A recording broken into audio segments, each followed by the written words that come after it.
Hi, I'm Sam. And I'm Samri. Welcome to the Lines Between the Stars podcast. Been a bit since our last podcast. Yeah. We don't even have a topic for this one. Yeah. Yeah, that's the reason why we haven't really done it. Plus, there's been a lot of life things. Mm-hmm. I'd say a little bit more private life things. Yeah. But yeah, not stuff that not many things to talk about. The days keep moving along. We did go to a resort. Yeah, we did go to was it more of like a resort? It was more of like a Mm-hmm. It was just like a nice hotel that like. It is a resort. Okay. It's just more chill than the Shangri-La. Yeah, that's true. That's true. So we don't think of it as a resort, I guess. Yeah, it was like a outdoorsy kind of lodge resort place. It's typical. It's very quintessential Seattle. Pacific Northwest sort of vibe, you know. Yeah, like in the woods. Mm-hmm. You had allergy issues. Yeah, I had allergies. Like, we're going out there for too long. I was like, oh man, and I forget that I do in fact get pollen allergies a lot. Mm-hmm. Because most of the time I'm just indoors and I don't usually have to worry about that. Yeah. But then I was outdoors a lot. Mm-hmm. And then so my allergies kind of just flared up and I don't know, it's like my eyes were teary all the time and my nose was stuffy all the time. Yeah. I just picked up a Claritin, Mm-hmm. and it expired in 2018. Oh, okay. So we need to get a new one. Yep. All my drugs are out of date. Yeah, there's a lot of stuff around this house. Because I'll buy it once. Years ago. Yeah, I'll buy it once and then I'll never need to use it again. You know?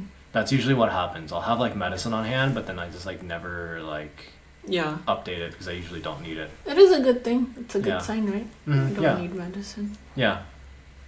Yeah. We went out walking, Mm-hmm.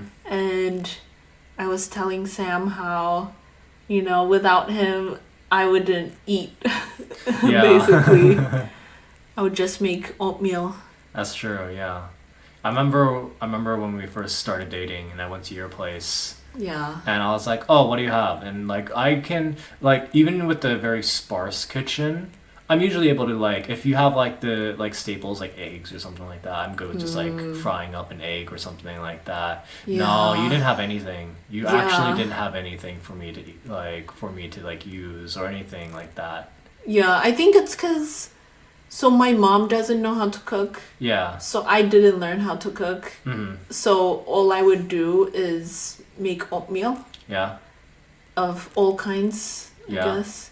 Because I wasn't really taught how to cook. I think I cut veggies once, but I didn't really start cooking until college or until I started living on my own. Mm-hmm. Right? Because then you have to. Yeah. And then you're okay, you can't just have microwave meals all the time, right? I feel like having parents who know how to cook and seeing them how they prepare ahead of time. That's true. It does make a difference. Yeah. Versus me and Hami doesn't cook anything. Okay. And now she doesn't eat anything. Yeah. She has a weird diet. Yeah. But only eats anyways, one thing. And you always say it's oh, I can just eat I've mentioned this in the past and oh, I would just eat mono diets, and I'm just are you sure you'd be okay with that? It's called mono diet. Yeah, I call it mono diet. Where you eat just one thing. Where you just eat one thing, and that's just a thing that a lot of people out there do. They'll just have a mono diet where they just eat one thing, and you look at them, you're how do you do that? I think if you make sure to take your multivitamin, you can but eat it's anything. usually not that healthy for you, But I guess the body survives, Yeah. It just is very boring. Yeah. And usually mono diets stem from mental illness. People have seen, I don't know if you've seen the TLC TLC Learning Channel. They usually have they had this show that was about people who had different disorders. There's the girl who would eat chalk, Oh. And they had like a lot of ones where like they had people who would like have food obsessions.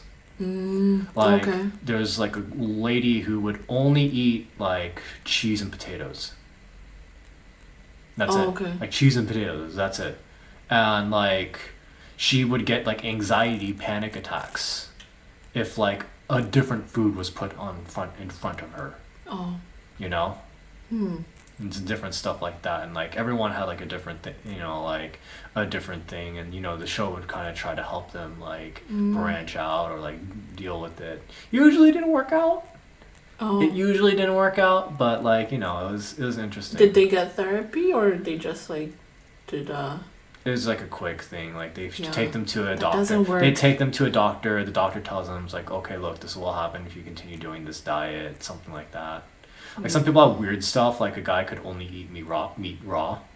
You know, he had this like an obsession just eating meat raw, and he wouldn't even like get like, he wouldn't even be careful with it. He just took any meat and just ate it raw. Oh. Yeah. Did he get sick, or he didn't get sick? He was like also in his early 20s. Oh. So you know, like you're a bit more robust.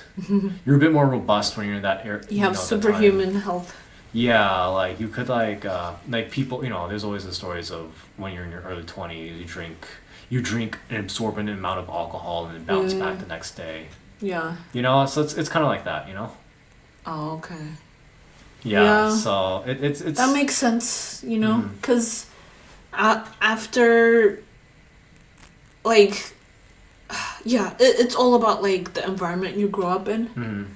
Yeah. And if you see parents doing something forever, and you think it's normal. Yeah. Because I was like, yeah, that's normal. Yeah, because I came to your place, I was like, why isn't there at least eggs here, or like, you know, like something basic, you know, like a staple, like bread, like I guess there was oats, but there wasn't much else. There were eggs, but then they were like really old, and I'm like, I don't trust this. Oh, we didn't get eggs because Hami had like she has complaints about everything. Yeah. Everything is bad. I've never heard her say anything good about anything. Any food. Well, she loves carrots. Yeah. Carrot juice. She ignores the fact that carrots have high amounts of sugar. She swears by it. Yeah. When I got sick, she's like, yeah, it's just definitely take carrot. It's definitely a thing where it's less of a scientific thing and more of a like personal like anecdote, you know? Like, oh, this works for me personally, it'll work for you. And that's always something you usually see a lot, you know? I mean, it stops working for her because bodies are not designed to just eat one thing. Yeah. So she would have a reaction to it. And then she would have to switch it up and eat something else. Yeah. Until her body is like, oh, switch it up. So, yeah. And I think she does get anxiety from trying new food, like trying different things. I remember I actually followed her like diet strictly one time. I made her a salad. And I actually followed what she wanted. I asked her like, oh, what are things that you can eat, you know? And make sure it only had things, and she still got a rash. You know, I think she does have stress, you know, it is like kind of like stressful for her, which sucks, you know? I didn't think of it that way. Yeah. Like a mental thing. Yeah. And mental things do affect you physically, you know? Yeah, yeah. They really do. Like, people who are, like, depressed are going to have, like, body issues as well. You know, body issues as well.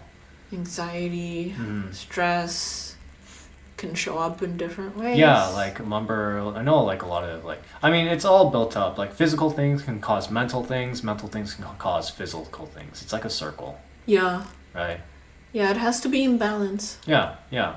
You have to keep your body active and in motion, just as you need to keep your mind active and in motion. Yeah, pretty much.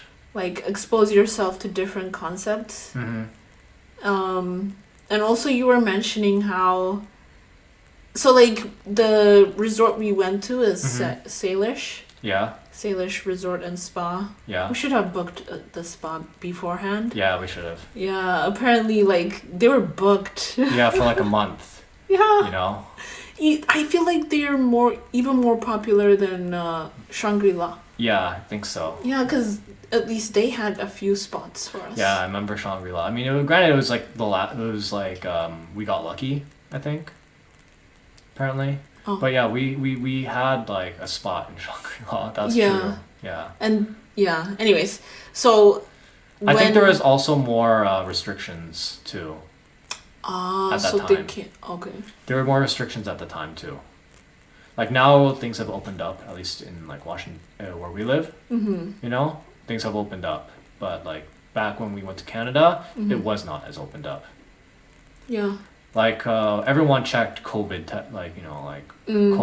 COVID results from. Yeah. Nowadays, you don't see that no anymore. one was wearing masks there at the resort. Yeah, that's true. Salish, and I was like, interesting. Yeah. And I think on Friday we spotted more black people. Yeah, that's true. Yeah, it's always a thing that like happens when we like hang out. It's like, oh look, a black person. Yeah. You know? Especially if it's like just white people sort of place. Mm-hmm. Like Vancouver is like Asians and black. Just Asians and whites. Like there's no black people. Mm-hmm. If you spot a black woman, especially, it's like that was like a game we played while we were in Vancouver. Just spot the black woman. Yeah. We did see black women though. We did see black women. Yeah, eventually. Eventually, yeah. Usually in like the artsy places. You know? Museums and aquarium too. Yeah. That's true. Yeah, and let's see. And it is interesting because I think my area where we live is pretty diverse. Mm-hmm. So you see a lot of different people. Yeah. You know? So I was just watching this Amazon Prime movie called Master, and it's a horror movie. And I feel like a lot of the things that I see in the horror movies, you know, when it comes to race, you know, because like there's this, like the minority always dies first, you know, there's that trope. Oh no, like I feel like these days they've started expressing, you know, the horrors of what it's like to be a black person in America. Because like you know how I would like comment on some things and you're like, oh, I don't see it. Yeah. And you know, it makes you feel crazy. But like as a black person, I feel all the news and stuff, it makes you mentally ill, and to some extent, you know, right, it makes you see things in a more terrifying way. Yeah. So it's kind of like living in a horror movie. Yeah. Though usually, like, I don't pay attention to the news that much. Oh yeah, I mean, I don't watch the news. You don't watch the news. But like, they have a way of like finding you. Yeah. Like in my circles. Ads circles. Or like people around you talk about it, or it's just you can't escape race. That's why I just look. I mean, I guess in art circles too, like race does come up too. Yeah. And I do follow a lot of artists of color. You know, like artists of color. Yeah, and also I think in my mind, I've also started reading books on shadow work and the shadow versus ego and stuff like that. The first book I read is called Meeting the Shadow, and another book I'm reading is Romancing the Shadow, and it talks about how there's like all these emotions that we hide, all these feelings we hide in our subconscious. Yeah. That I guess it's like they turn into monsters inside of us because we don't coax them out into the conscious. Yeah. And then it tends to like terrify you in different ways. Yeah. But yeah, like, so like the racial terror thing that I was mentioning is like when I see a white person and I'm like, oh, they're not smiling, or you know, like there's always something that like sets you off. Yeah, you know? there's like, some devious things. Sometimes like if a place is just too white, I mean, like I get the feeling of like if it's too white, you just feel kind of uncomfortable. Yeah, I'm like, why is it white though? Yeah, why is it so white? Why is it so white here? Yeah, you're like, okay, get out. Yeah, you know? I understand that because like I remember going to college and I had like white friends and and they were like, you know, I had friends who like lived in like bum middle of nowhere, right? And I would go there and it's just like it's super white. Yeah, it's very white. And then but the thing is that if you're just there by yourself as the guest of someone else, you're treated fine. Okay. You know, you're treated okay. You're stared at a lot. Yeah, or you're like, oh, it's an Asian, or it's like, oh, it's a person of a different ethnicity. Oh, okay. You know, it's like, what's that? You know, what is that? You know, and they're fascinated, right? But they're not like hostile. They're only hostile when multiple of you go in and you're planning on moving in. Oh, okay. They're like, oh snaps. They're hostile towards communities that live in. You know, they feel like there's an invasion. Yeah, but if you come in as like a guest, like oh you're only visiting, then they don't. They can just treat you. They like end up like treating you as a guest. Oh, okay. And like just because you're going to eventually leave. You're going to eventually leave. Yeah. Right. I feel like the same is actually very true of like a lot of southern states too. I think if you're like a tourist, then yeah, they'll treat you rather friendly, right? Yeah. Rather friendly, but like it's the commute. It is like an encroaching community that they dislike. Oh. Right. Yeah. Because they'll take your jobs, they'll take their land. They'll sleep with your daughters. Yeah, but if you're just like a visitor, they're just gonna be like, oh yeah, hey, Southern hospitality. You know. That's true. Yeah. I have visited southern states, but never lived there, so I can't really speak to. Yeah.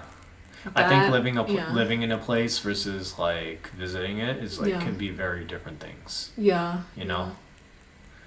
Especially like other countries. Yeah, other countries are the same thing. I hear this about like because I always like listen to like people's experiences who live in Japan. But like one of the things I hear is like visiting there is really great, but then like living there is like a lot harder. Right. Yeah, because there's Ranzo from Black Experience Japan. Yeah. And so he's a Jamaican black guy. And he interviews black people who live in Japan. Yeah. And they share like similar experiences of like feeling alone. And like they can't exactly feel like they're welcome, or or like that they fit in. On Twitter, actually, just rather recently, I remember reading about this group of girls they're all half. Oh, okay. And they went to, I forgot which prefecture they went to in Tokyo, but they went out essentially, and Japan's closed off to foreigners right now, unless you're there for like working visa. Oh, okay. Unless you're there for working visa, but like if you're on no tourist visas allowed. So they saw her and they know Japanese. They grew up in Japan. They lived in Japan for like their entire lives. Yeah. And then they overheard people say, "Oh, I can't believe they're letting foreigners in." You know, like they're speaking Japanese, thinking that they don't understand. You know. Oh, yeah. Yeah, and then they just tweeted that out, and they tweeted that out like their experiences, and people were like, "Oh, dang, that really sucks," you know. Yeah, I feel like maybe they're not going to open anytime soon. Yeah, because Japan's actually rather xenophobic. You know, they don't like foreigners. Yeah. You know? They like foreigners visiting because they know they're gonna leave. Yeah, and you bring money. Yeah, and another thing too, like just like the plight of like people who are half. Is that like they'll be born in Japan, live in Japan. Yeah, they're Japanese. But in Japan, they're not Japanese. I think if you're born and you have Japanese blood, the society itself will not think you're Japanese. They'll be like, "Go home." You know, stuff like that. They'll be like, full. "Yeah, like you have to be full." Like if you like when I read the experiences people are half, like like no one accepts me as being like Japanese, even though I feel like I'm Japanese. because of the way I look, because I am half. Yeah. They do not see me as Japanese. Right? They do get jobs as models and stuff, right? They do get jobs as models, but even in Terrace House, when we see like the hafu, when we see the hafus, they're always treated more like the foreigner, you know? Yeah. Even though if they might have lived in Japan their entire lives. Yeah. Right? True. Yeah, and also learning, like, in Japan, like, knowing Japanese is very important, too.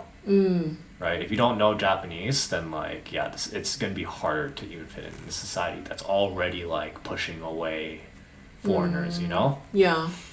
That's why you were, like... sometimes I would have these, like, bouts of, like, oh, we should move to Japan! I'm just like, no. Like, imagine if we had a kid. Yeah. Imagine if we had a kid and we, like, lived in Japan. They're not even like half Japanese. They're foreigner, and that our kid's gonna get bullied. Yeah. You know, they have issues with bullying. Yeah, there's a lot of like Japanese bullying always sounds terrible. Every time I see it in media or every time I hear about it, you know. Yeah. It's rough. Yeah. Oh. The battery's running low. Yep. Gotta charge it. Where's the charger? Oh, let me bring it.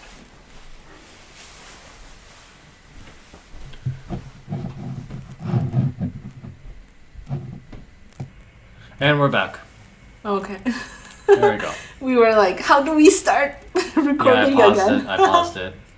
Anyways, yeah, so we were talking about being a foreigner in Japan. Yeah. So we're not going to move to Japan? I don't think we're going to move to Japan. We'll visit there. We'll like visit there. We'll be tourists there. But I don't really think we'll like move there. Plus we don't know anyone Japanese that can really help us out with like the paperwork. That's something that I've also heard about. Paperwork is... Japan has a lot of old school like style of doing things, of like paperwork. Despite you'd think that Japan would be very highly technologically advanced, no, they're really old school when it comes to certain things. Yeah. Like their banking systems. Apparently they don't even have banking apps. Oh, really? So if you have to physically go to the bank every time you like need to get something done. Like to deposit things and stuff? Oh gosh. Like for your job, do they give you a check and you have to go to you have to set up a wire, but you can set up wire like like here, but like if you want to deposit a check, you got to go to the bank. Or you want to change something, you know? Like you got to change something, you got to like go to the bank. You got to go to the bank for that.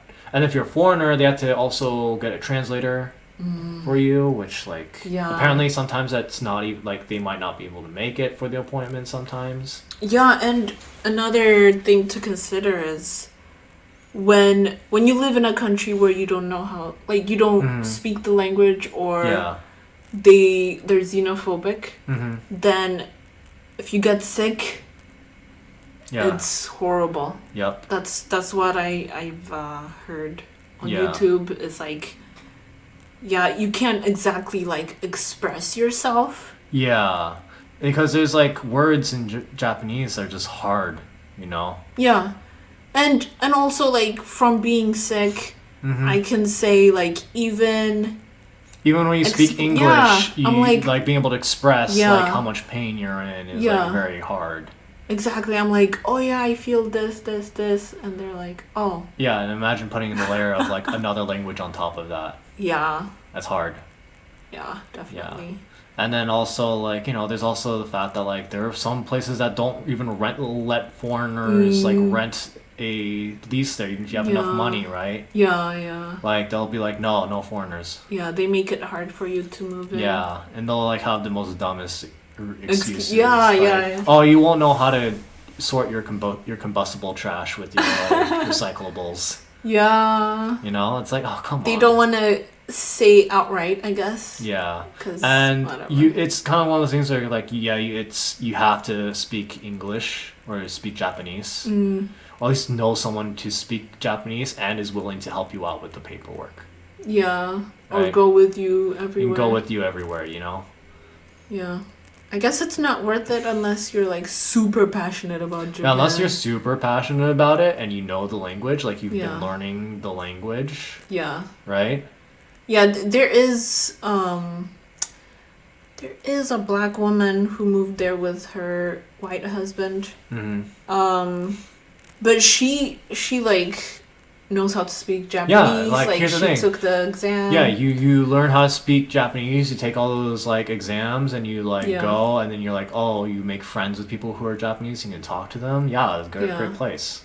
Yeah, and I follow a lot of like I guess Black women who live in different countries. Yeah. Yeah, because when I'm interested in something, I like looking to see, how can I exist in that society? Yeah, how it's always it was really fun to actually hear about is white people's experiences going to Japan. Because is it different than... It's a little bit different because white people are used in the position where they're the majority, right? And then all of a sudden they're in a place where they're the minority. They don't know the language and aren't used to being forced to learn a new language. And then they get really depressed because they're like, oh, like no one will talk to them, no one will like help them out, like no one will help them out. Oh, okay. And then they're like, oh, and then there's the term of like, I think it was like the Japanese depression that that English, like people who go to Japan to teach English and they didn't bother to like learn any Japanese, or they don't really try to learn Japanese. Like there's a term for it? Yeah, there's a term for it where they like get into like a sort of like depressed state almost. Oh. Like the state of loneliness too. Culture shock? Yeah, kind of like a culture shock because it hits them the hardest. It hits them the hardest because like compared to like black person who's like used to like a Black American who's used to being like society's kind of like like is a bit you're not more, the majority. You're not the majority, so you're already there. They're like, oh yeah, like you go to Japan. It's similar, but also white people are included, so it's like, oh hell yeah, It's like all four. You're not ostracized because you are Black. You're ostracized because you are a foreigner. Yeah. Right? It's a blanket. It's a blanket. Even if you were like Chinese, you would get the same thing, or Korean. Oh, okay. If you're Chinese or Korean, you'd also be hit by like the like race with like the Japanese racism. Oh, okay. So it's also ethnicity. It's like even within the same like Asian ethnicity bubble. So it's not just like Asians. It's like any foreigner. Right. Yeah. Yeah. So you see like white people who are like not used to the whole like they're not used to being the minority. Yeah. And then they get to a place where they are the minority, and like they're like it's like a big culture shock to them. And it's also, I feel, because Japan is like, it is a world power. Yeah. Because they also have their own empire, whatever aspirations of conquering other nations. Not really. Right? They used to, but then not America, anymore, but not anymore. But like America really, like America defanged that empire, like real hard.